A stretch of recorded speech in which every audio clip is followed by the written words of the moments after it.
We honored Pamela Geller as our American Patriot of the Year at our Lincoln dinner a number of years ago, and where she, really spoke out that truth is a new hate speech, and we're so glad to have her back again. We're so pleased, and everybody, let's listen to what she has to say. Listen to her words of courage and inspiration, and take this home, and let's all stand up together for the freedom which Pamela Geller is espousing. Welcome back. Join me in welcoming Pamela Geller back to the Queens Village Republican Club.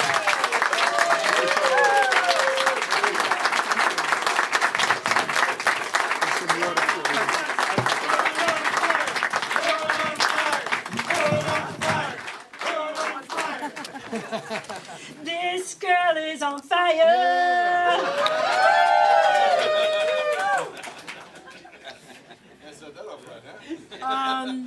First, I want to thank Phil and the members of the board and the Queens Village Republican Club for having the moral courage, the moral nerve to invite me to speak. It may seem like nothing, but take it from me, it's huge. After the initial, was it the first or the second assassination attempt on my life, everybody canceled any speaking engagement that I had. And so I'm looking at a room full, I'm looking at an army of Davids against a Goliath, agreed, but we know how that worked out.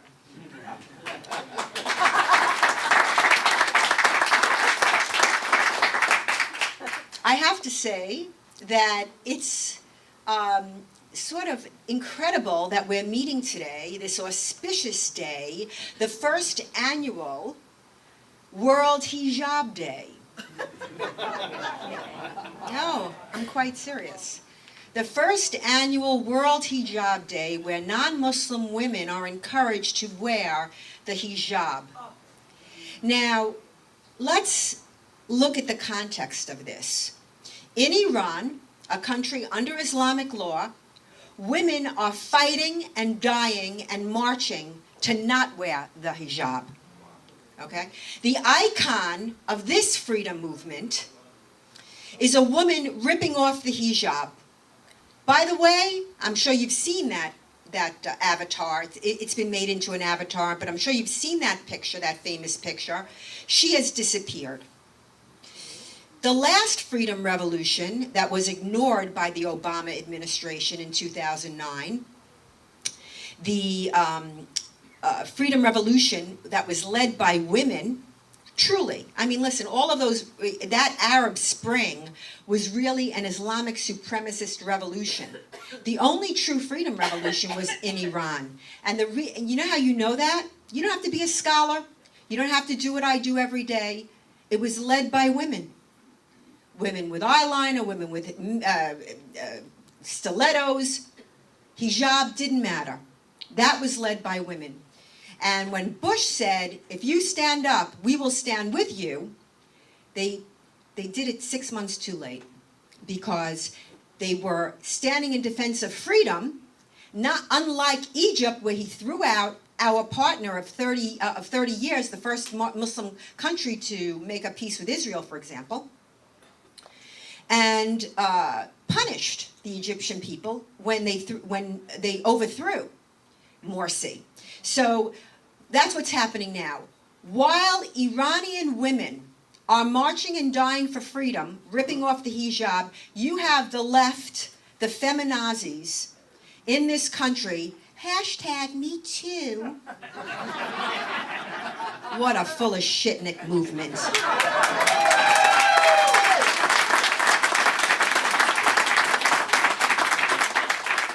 Yes, I am angry about that movement, because there are women really struggling for freedom. 95% of the women in Egypt have had their the clitorises cut off. And here in this country, we are seeing a spike in female genital mutilation. In Minnesota, 2 doctors have been indicted for female genital mutilation, and interestingly enough, they're using a religious defense, that it's part of their religion. That should be very interesting to see how that goes. And I say that because one could make the case that Osama bin Laden was following his religion. Saipayev, the San Bernardino jihadis, Mumbai, New York, Orlando, Nice, Berlin, Stockholm, Jerusalem, I can't even. And so here we are on World Hijab Day, okay? And mind you, I have no problem with the hijab, none. I don't care if you wear a ring in your nose. I don't care if you wear purple hair. I don't care if you wear a hijab. I have a problem with girls who are forced to wear the hijab. This is the problem. They turn it around, yeah. They morally invert it, saying, we want to wear the hijab. Who stops you? Who cares? It's the women that don't, and don't think it's not here. We see it here. Amina and Sarah Saeed, Noor al-Maliki, Aqsa Parvez, Asia Hassan, girls in the United States that have been murdered because they wanted to live a free life. Who speaks for them? Linda Sarsour? Linda Sarsour, who's the leader of the feminist Me Too movement, who is in an arranged marriage, who is a vicious Jew hater, who calls for Ayaan Hirsi Ali, one of the bravest apostates, former Muslims, to have her vagina removed and her ass whooped. Oh yeah, the tweet is out there. This is the leader of the feminists, hashtag Me Too movement, and we're supposed to take it seriously? I don't think so. I mean, it really, first of all, they're destroying the whole dynamic, the whole male-female dynamic. I mean, this is a whole other conversation, and I'm really sorry, but it really is upsetting me. I mean, what is better than a woman to be desired? Now every man has to be afraid to say the wrong thing, to put a hand on his shoulder. Listen, you know, my young days are over, but I worked in the corporate world for many decades. And in my 20s, at the New York Daily News, at various companies, did men make a pass? Damn right they did. And I put them right in their place, and that was the end of that. So what? But clitoridectomies, honor violence, honor killing, women is chattel, under Islamic law, a woman's testimony is worth a fraction of the man. This is unspoken for the feminist movement.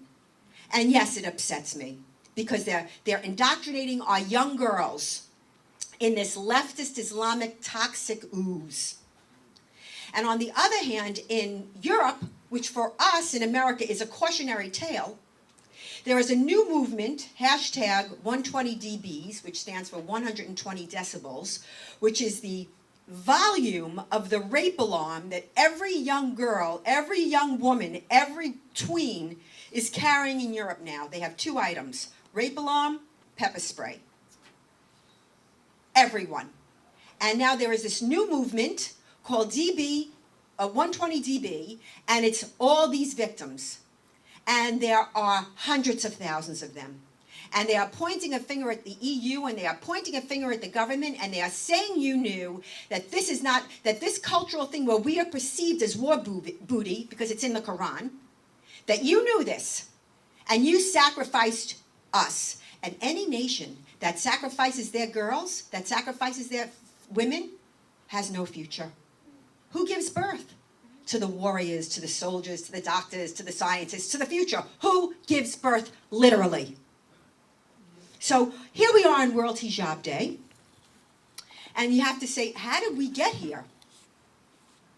And the reason why this book is so important is because my journey really is mirrored by the journey of the West. Before 9/11, I was your quintessential New York City career girl. Apolitical, yeah, I was very apolitical. I love my music, I love my fashion, love my art. I was the associate publisher of the New York Observer. I loved my life. I love my freedom. I love dancing, I love going to the ballet. I love my life. I never thought my freedom could be in jeopardy. I didn't have really any thought about Islam. I perceived it as Christianity, Judaism, Buddhism, Hinduism, thought it was a religion. And then 9/11 happened. And 9/11 shook me, destroyed my whole premise. My premise that I was free, that my freedom was absolute, that after World War II, the good cops were on the beat, that we were living in sort of a post-historical mindset where we didn't have to worry about such things. And I was wrong. And so I felt guilty. I didn't know who had attacked my country. And when I found out, I felt guilty that I didn't understand who had attacked the country. So I began to read about Islam and the jihadic doctrine and the Quran and the Hadith and the Sirah. And I came to understand that it was not like other religions, that it is a comprehensive system. It is a complete system. It is political, it is legal, it is dietary, it is social, it is military, and it's a religion. Different. Different because Jewish law pertains only to Jews. Canon law pertains only to Christians. But Islamic law, Sharia, asserts its authority over non-Muslims, which is why you see the wholesale slaughter of Christians in non-Muslim countries, which is why you see this centuries-long war in India. And even when India split and gave Muslims their own country, Pakistan, it didn't end. And honestly, I believe that the Indians are on the front lines in the jihad wars. They have over 80 million, and that's a low estimate, 80 million victims. The same thing with Israel, except Israel, for some reason, because it's the Jews, gets put in a whole other category. I can assure you that the jihad against Israel is the same jihad of 9/11, of 3/11, of 7/7, every jihad attack. Read the Quran. Do not burn it. We do not burn books. Nazis burn books. Read the Quran. Everything you see happening is in the Quran. So this book is my journey. And the reason why I think it's so important is because the more knowledgeable I became by reading Ibn Waraq, not the apologists for Islam, not Esposito and Armstrong, but Ibn Waraq, Bacheyor, Robert Spencer. By reading the Scott and the Quran, by reading the actual teachings, I became aware of this threat. And then, of course, I delved into history. Well, they talk about this golden age in Spain, right? The Caliph of Cordoba, which was the name of the Ground Zero Mosque, interestingly enough, golden age, not for Christians and Jews that were living in dimitude, denied basic human rights. The first pogroms against the Jews was in Cordoba, Spain. There has never been a period of peace. Has there been every once in a while a benevolent dictator, a benevolent Shah? Yes, but you know what? At the end of the day, the people throw him out because it is against the Islamic texts and teachings. And so increasingly I saw the media was not talking about this. They wouldn't talk about it. So I was driven basically online because that's really the last frontier in free speech, the wild west. But after a while, you know Geller, who's been doing this for 17 years. When I write something, I vetted it and I've confirmed it. You get to know who's being honest and who's not. And so did I. And all of the things you probably know me for, whether it's the Ground Zero Mosque, whether it's for these ad campaigns, whether it's for the free speech lawsuits, or the free speech event in Garland, Texas, is from the website. All of it. That was the mothership. I mean, for example, when a young girl was missing in Ohio, went missing in Ohio, and her friends wrote me and said, "We think she's dead," because she was a Muslim girl who converted from Islam to Christianity, and her mosque was spying on her, always. This is always the case. And they infiltrated her Facebook page, and they called the mother at home. The father was on a business trip, flew right home, and said, "If you have this Jesus in your heart, then I am going to kill you." Now, none of these stories end well. When the friends wrote me, I thought, well, this girl's done for. I had never seen an potential honor-killing victim who was saved. But she ran away. She ran away, and she got to safety in Florida from Columbus, Ohio. Now, why is the story so important? Well, for a number of reasons. It shows how far down the rabbit hole America has gone because they tried to bring her back. These terror-tied groups like CARE were working with the family that threatened to kill her and were trying to bring her back from Florida, she's 17 years old, to her parents' household, where I can tell you she never would have made it. They would have secretly taken her back to Sri Lanka and killed her. Trust me. So I went to Florida to cover the case because you know the media was not going to give this girl a fair shake. Not when she got up and said the things that she said when they apprehended her in Florida. This tiny bit of a girl, 90 pounds, is shaking and saying, they'll kill me. You don't understand Islam. You don't And I thought, oh my God, this girl is finished. And finished she was. The reportage on this girl was vile.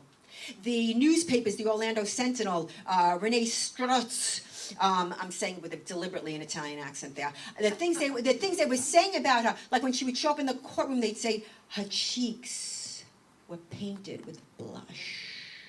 As if what, she's some kind of scarlet. She was a little virgin, little Christian virgin. You understand? Like, oh, her nails were painted red. Shocker. But you see, it was all a propaganda campaign to bring this girl back.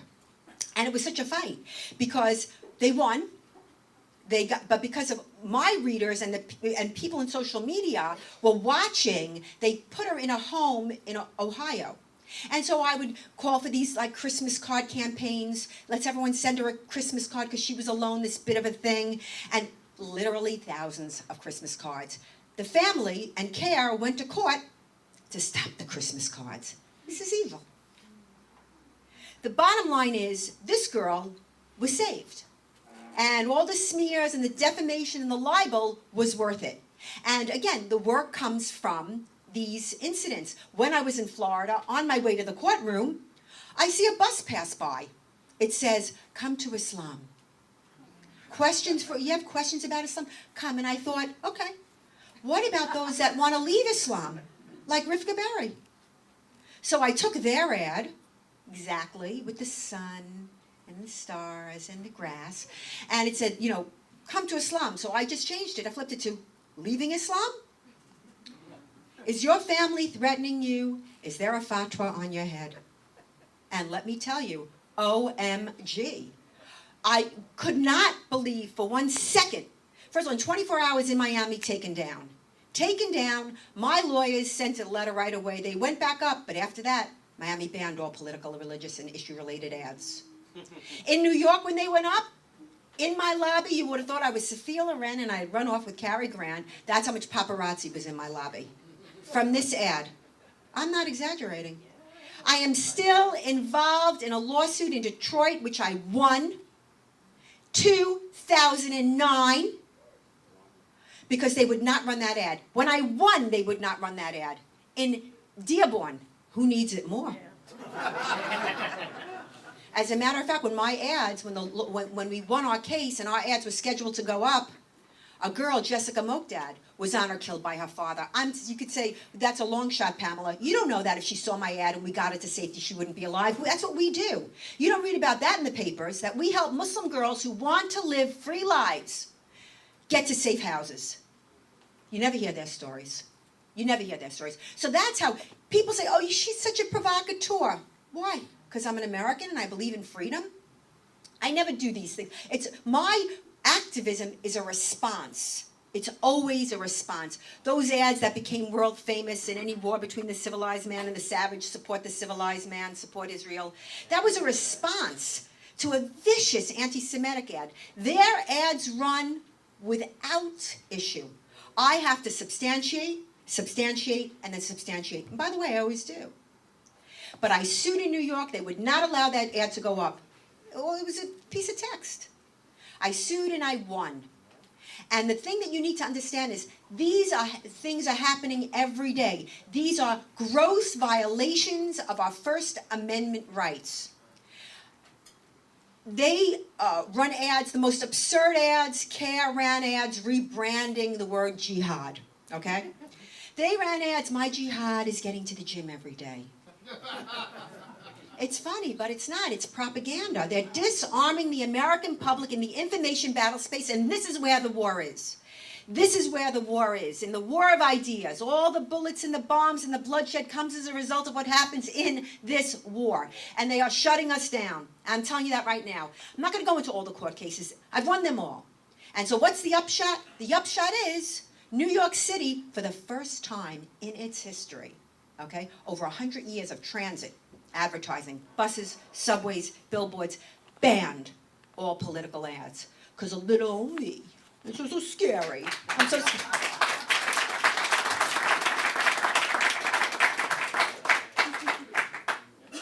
Banned. Boston. Boston strong. Not so much. I don't think wearing bracelets and hugging teddy bears is a sign of strength.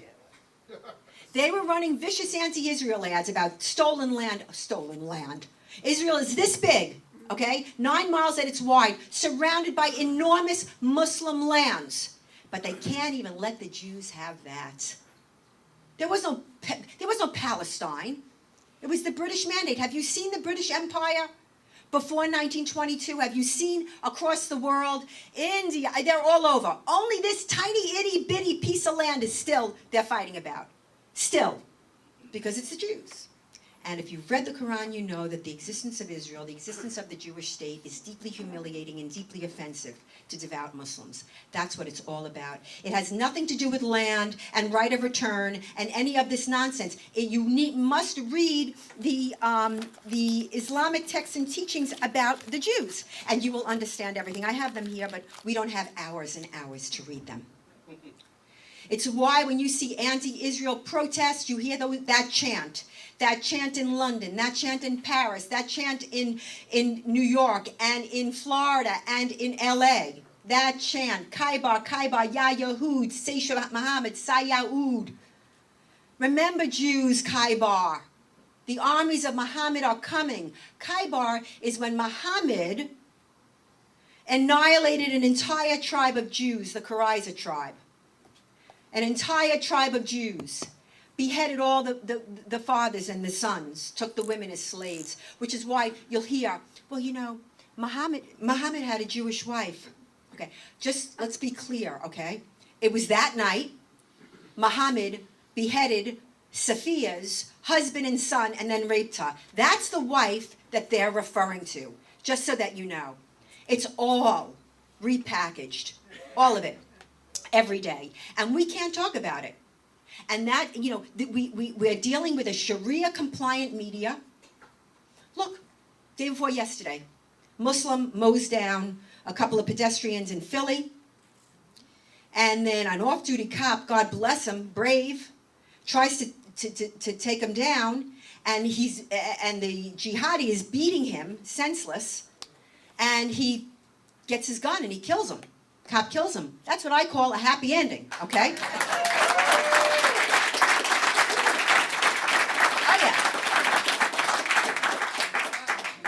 Now they're talking about, did he fire too many bullets? No, I mean, this is where we are, where we have lost our moral compass. You are not allowed, this is the left, you are not allowed to distinguish between good and evil. And if you cannot do that, as a civilization, you are finished. I can tell you that, whether you are religious or secular. It is a moral question.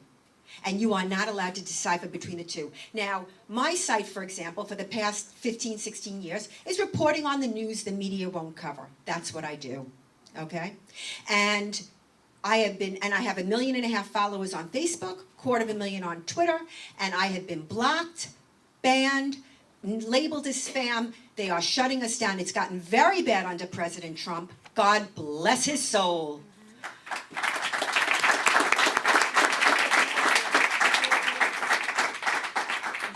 Because the left needed someone to blame. They couldn't believe it.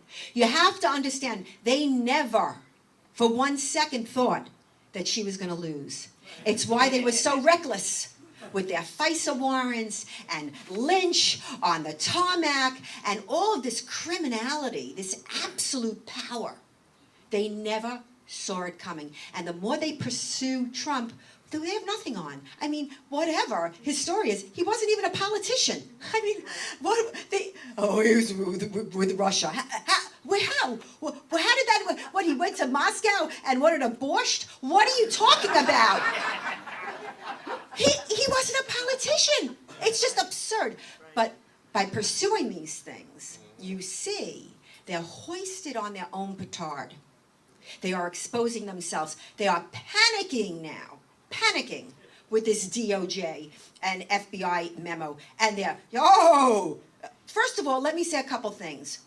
The FBI reports to Congress and to we the people. We're not accountable to them.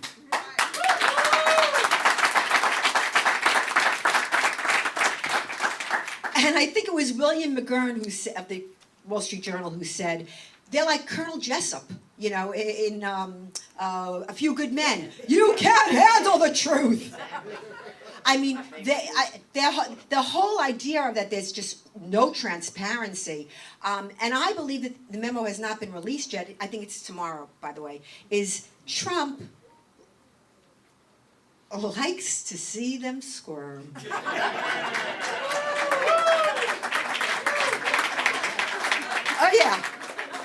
Oh yeah. I mean, he has an animal cunning that is, which I love, grossly underestimated. First of all, let me just say what a wonderful time it is to be alive and living under this presidency. Yes, I will, just full disclosure, he was not originally my candidate.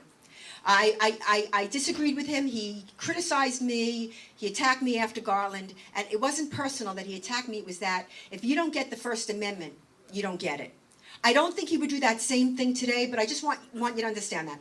I was a cruiser. But once he won, I just want you to know, I was all in.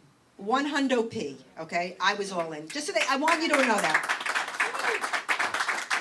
And I can tell you that there was no one on that stage, no one of the 16 other candidates that would deliver the way he's delivering.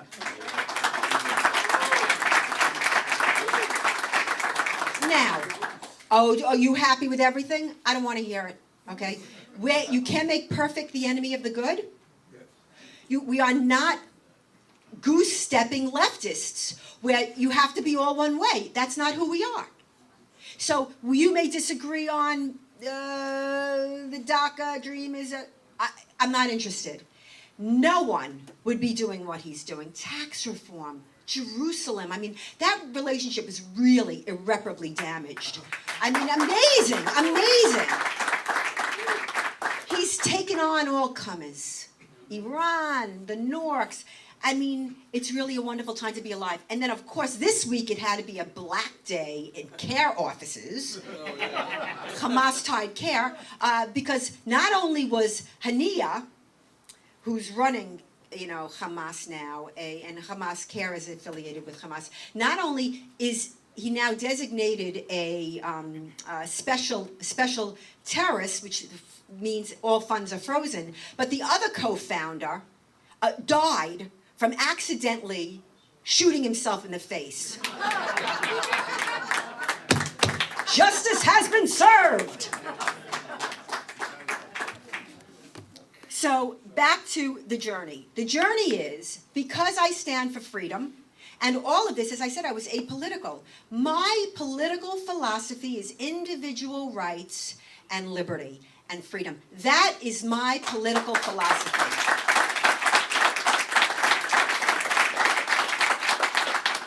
So when I would see an ad on the billboards and the subways that was a lie, I would run the truth.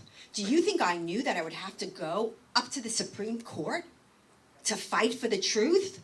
I mean, this is the low state of freedom and the First Amendment in this country, and people don't even know it. People are not aware because the media is not talking about this. I didn't just decide to do a cartoon exhibit. That's not what happened. After the Charlie Hebdo slaughter, where the editorial staff of a French Paris weekly was mowed down in cold blood because There was a perceived offense to Islam. Under Islam, you cannot criticize Islam. Under Islamic law, you cannot depict the Muhammad. Okay, so they ran a cartoon of Muhammad, and the whole editorial staff was slaughtered. And just to show you how evil the left is, when the huge organization, writers' organization, PEN, wanted to honor them, there was a big fight. No, they shouldn't have done that. They shouldn't have run the cartoon. Excuse me? It's interesting to me that centuries of blood and toil and intellectual wrestling, which brought us to 1776, where men of wealth and name, not Che Guevara murderers, okay, risked everything for an idea. A government based on individual rights. Never in the history of mankind has that happened before or since. And amazing that something so dear and so precious would now be tossed off like last year's handbag, like last year's fashion. This is what we're seeing. I think Europe is doomed. This massive hijra, the Muslim immigration jihad, and by the way, remember, Islam did not start until Muhammad immigrated to spread Islam by the Quran and the sword. Immigration is a religious mandate. And they don't assimilate. Listen, people say, you hate Muslims. Oh, please, are you helping Muslim girls get to freedom? Are you helping Muslim girls lead free lives? I'm not talking about that. I'm talking about the hadith. I'm talking about the jihadic doctrine. I'm talking about an ideology that calls for creed apartheid, gender apartheid, Islamic Jew hatred. I am talking about an ideology that is anti-human, anti-free thought. So in France, they slaughter this editorial staff of Charlie Hebdo. And Je suis Charlie came to mean nothing. It was adopted by, it really was a government initiative. And if you want to know more about this, you should go to Amazon Prime and rent my movie, Can't We Talk About This? Can't We Talk About This is the name of the movie, because that was Theo van Gogh's last words. Theo van Gogh was a Dutch filmmaker. He was Vincent van Gogh's great-great-grandson, made a movie with Ayaan Hirsi Ali, and he was slaughtered in the street in broad daylight, near decapitated, knife plunged in the heart, with a note saying they were coming for Ali, Ayaan Ali next, and his last words, Theo van Gogh's last words were, "Can't we talk about this?" Which I think is a perfect, is illustrative of the whole war. No, you can't talk about this. So Hebdo is slaughtered, and Muslim leaders in this country gather in Garland, Texas, not to stand in support of the freedom of speech. Wouldn't that have been a golden moment for American Muslims? Like, no, we're not going to. Instead, they held a Stand with the Prophet conference. Stand with the Prophet, meaning stand up for the Prophet just the way they did in Paris. Stand up for Islamic law that calls for the wholesale slaughter of anyone who criticizes Islam or depicts Muhammad. So I said, well, I'll take a room in Garland, Texas, and I'll stand for the freedom of speech.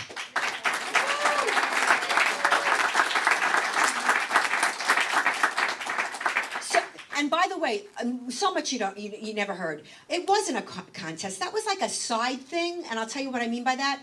It was an art exhibit which showed Muhammad how he was depicted over the past 1,400 years. People weren't always being killed, but now they were. And why? To violently impose Islamic law on the West. That's the point. So I had all of these pieces of artwork from the past 1,400 years of Muhammad. And as an afterthought, I said, and artists, if you want to contribute, there'll be a prize. Needless to say, jihadists opened fire. It was the first ISIS attack on American soil. And let me say this.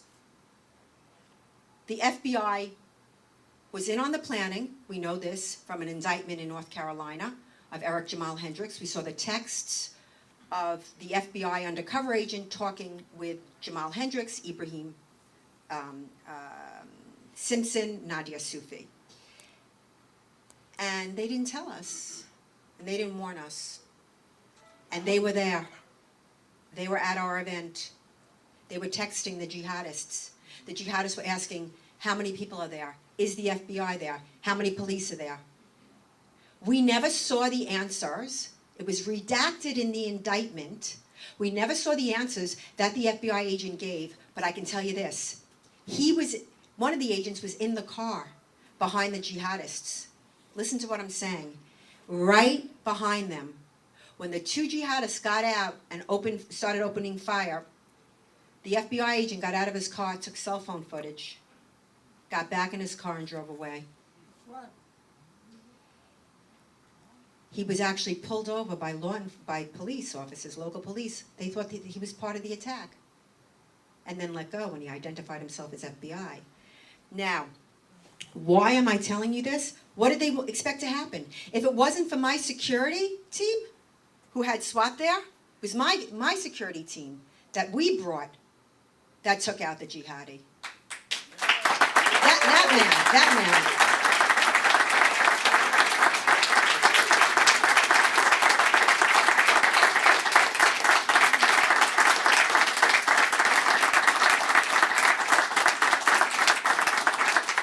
He saved lives. Not just to us, not just our lives. And Floyd Resnick, may his soul rest in peace, who was my chief of security before he passed away. Not just our lives, okay? I know what I'm dealing with, so I always come, loaded for bear. But this jihad cell had been training together for a year. Target training, they cased the Super Bowl, they cased various malls. They were going to hit something.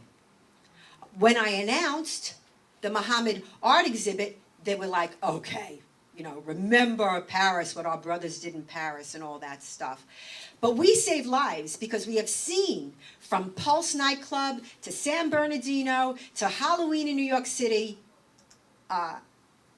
they're successful because the American people are disarmed, and how they protect them. After San Bernardino, my God, he was a co-worker. He was standing next to these people for a Christmas picture, okay? They never tell you what happens during these attacks. They never tell you how gruesome and savage, how they mowed them down and then stand over them and shoot into them to make sure that they're dead. Or at the Bataclan in Paris, they don't tell you about the hours of torture. How they tortured the victims, cut off the genitals, shoved the testicles in the men's mouths, gouged out eyes, the women were sexually mutilated. Who are they protecting? I'm asking you, who are they protecting? Who is the media protecting when they refuse to report that he was yelling Allahu Akbar? Who are they protecting? After every jihad attack, we get brace for backlash. Fear of reprisals, which never happens. This has been going on since 9/11. After every jihad attack, we are told that the real victims, the true victims, are Muslims because of the ensuing Islamophobia. This is disarming and destroying our resolve. And I will tell you that the common man, every person in this room, and I don't mean common, I'm common too, I don't mean it as an insult, it's a turn of a phrase. The individual, yes, can change the course of human events. You can change the course of human events. In my bones, I know this. I'm a student of history. I tell you this because that's how President Trump got elected. It was you. And they live in this echo chamber. They never have to live with their decisions. You notice that? Not in my backyard. Cher, right? Cher famously said, oh, bring in the refugees. I'll take some into my own home. Please, bring them. And an organization got in touch with her and said, yeah, can we send... Never heard from her. No, but you should suffer, and your children should suffer. Europe is under siege. There is a low-grade civil war going on in Europe, and it's gonna blow up. Or be subsumed. Sweden, every day, there are grenade attacks. I mean, this is low-grade civil war. The army is on the streets of Paris. Jews are fleeing en masse. It's Islamic Jew hatred. Now people say, you know, there are some Nazis out there. Okay, I want to talk about the Nazis for a second, if I may, okay? First of all, are there a couple of bald-headed skinheads in their mother's basement screaming for their mom, bring more mashed potatoes? Yeah. Okay, there are a couple of those guys. It is not a movement. You are not in danger. They were defeated in the last century, but what has happened is those closet Nazis have been freed because Islamic Jew hatred is sanctioned. Jew hatred has been normed by the Muslim world.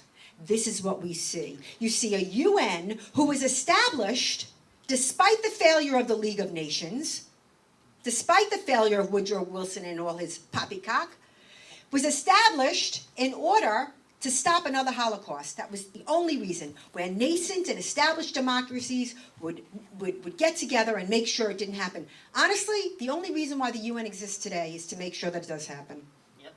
It's all they're doing. Now, how could that be? I will tell you how that could be. The largest world body at the UN is the Organization of Islamic Cooperation. Previous to this, it was the Soviet bloc, but the Islamic Cooperation is 56 Muslim countries plus the Palestinian Authority, and they vote as one, period. And they have one objective, and that is to impose the free speech restrictions on speech. They talk about defamation of religion. The only religion they're talking about is Islam. And you had Hillary Clinton meeting with them behind closed doors in Washington, D.C. to impose Resolution 1618, which is the restriction of speech in accordance with Islamic law. That happened. I know, because I had colleagues outside that door, Andrea Lafferty, demanding to know what was going on in there. That's why great heroes, we have Karen in the audience, who goes and protests every leftist attack on our freedom. She is there countering them. Yes, applause.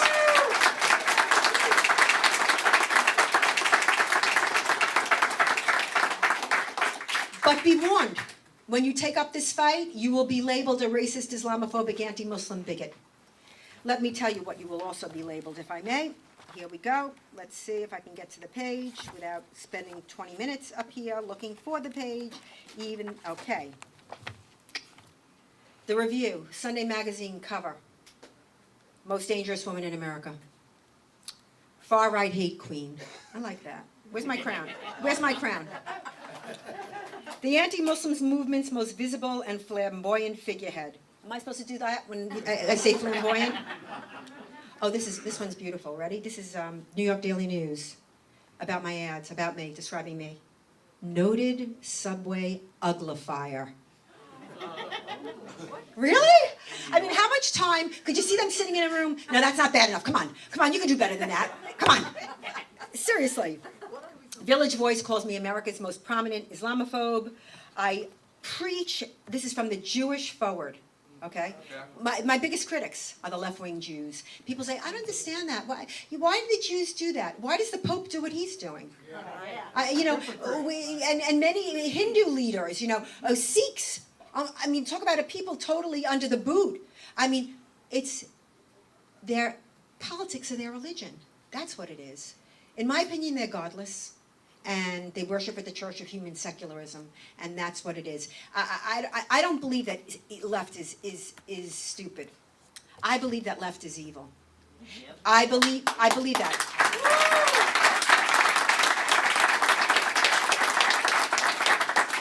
I did not come to that at once. I came to that at last. Remember, I don't know how much time I have here, so I'll close, but remember, on 9/11, Muhammad Atta, who was the leader, the master of the cell, said to the passengers on the plane headed into the World Trade Centers, be quiet and you'll be okay. Stay quiet and you'll be okay. And they did. And they were not okay. And you are being told the same thing now. Be quiet and you'll be okay. And I'm here to tell you, you will not be okay. You have got to shout. You've got to teach. First, learn everything, because you will be challenged. And you'll be challenged by the best, because that's all they do. That's all the left does. It doesn't, it has, I mean, look when they fight with me. I take them all on. Every single one. I would love to debate them. They don't debate me. They call me names. Ad hominem attacks. The substance of their arguments are, cannot withstand challenge or scrutiny. Their ideas have failed. Communism has failed. Islam has failed. I mean, how did they advance so? By the sword and by, stealing everyone's ideas. You always hear, they invented the zero. No, they didn't. That was the Hindus, okay? They invented toothpaste. I don't know where they come up with this crap. I mean, really crazy. Oh, no, it wasn't Orville Wright. Oh, yeah. Go to you're laughing. They're taking your kids to see those museum exhibits. You're laughing. They're teaching your grandchildren in public school the Shahada. They're not teaching them the Lord's Prayer. They're not teaching them the Shema. They're teaching them the 5 pillars of Islam. This is your public school. They can't even read today, but that they know. Nothing happens by accident. Everything happens for a reason, which is why you have to get involved. When they say that you should all join, join. Join and get on social media, because they're blocking my feed, they're blocking Robert Spencer. I mean, they know exactly what they're doing. That's really my next mission, if you really want to know what I'm hung up on. I mean, I'm working on a web series on Can't We Talk About This, because we did extensive interviews with really the targets of jihad. And remember, just last month, I was in Boston at the sentencing of 2 other jihadis who had plotted to behead me. This is very real. This is very real. You were with me. He was with me. He had an ingenious theory. We wanted the death penalty. We did, but we wanted life for one of them, the ringleader, Dawood Wright. And the judge gave him 28 years. And Walter said, you know what? He's 28 years old. The judge gave him life. And I thought that was very astute, Walter. I thought that was very astute.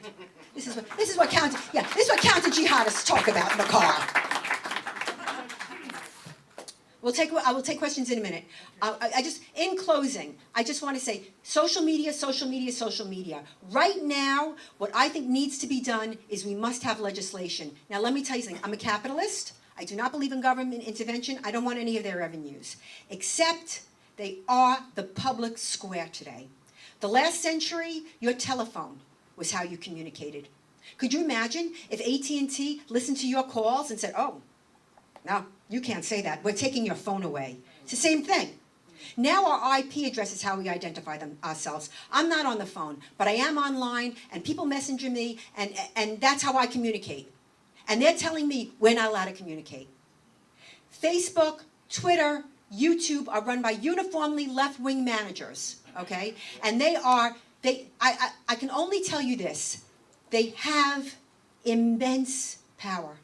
You don't even begin to understand how powerful they are. You don't understand how in debt New York Times, LA Times, ABC, NBC is to them. I tell you, if they lost listen, I was getting 100,000 referrals from Facebook alone a day. 100,000. You know what I get now? Zip. Look, you have to see how the trend is going. This is how people work. They look at their news feed. If something interests them, they click on their feed. If you ban my feed, people have to go to my page. That's an extra step people don't want to take. You better take it, but people don't take it.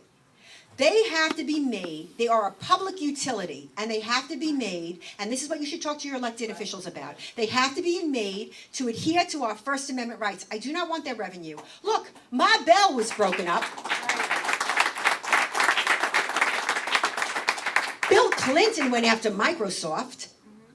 They went after American Tobacco, Standard Oil. This never in modern history, or I don't know, maybe history itself, has so much power been in the hands of so few. Snot-nosed, snowflakes, self-indulged little toddlers.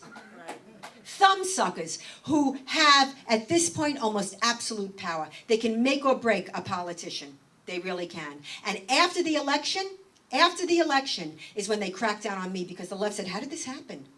So they blamed websites like mine and talk radio. How do we get our message out there? I mean, the media doesn't give us any air, ever. It was you, and it was you, and it was you, and it was you. Sharing, sharing, sharing, sharing. That's how it's done. So the war is getting tougher. So what? We're going to hit a tipping point.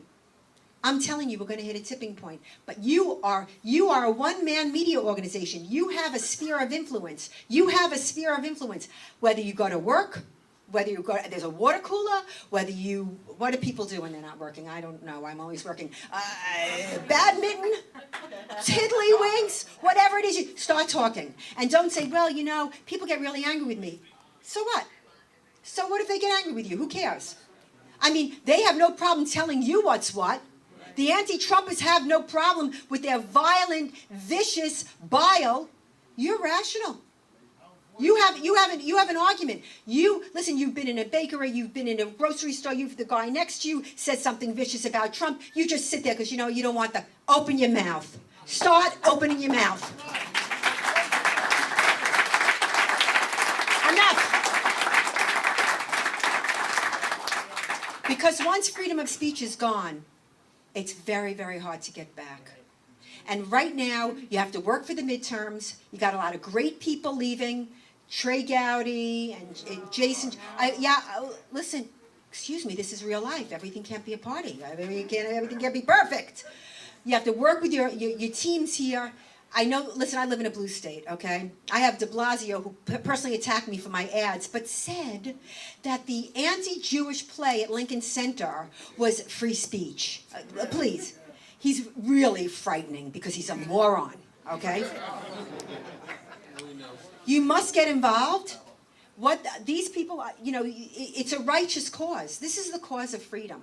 And as I said earlier, if history has taught us anything, it's that the individual can change the course of human events. This journey will blow you away. The death threats, the assassination attempts, the lawsuits, the ads, the Ground Zero Mosque, which we did not even talk about because it was defeated. That's a great story.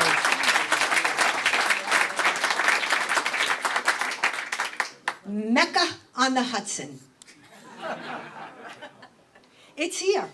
It's here. It's in your kids' public schools. It's in your workplace. Hertz, Heinz, Disney, Target, Walmart, all are being sued. They want to wear the hijab. They want Muslim prayer times. They want Muslim prayer rugs. And the more generous a company is, the more susceptible they are to lawsuits. Look at Hertz. Hertz gave them everything. Prayer times, prayer rugs, prayer rooms. And you know what? They would go out for their prayer times. They wouldn't come back.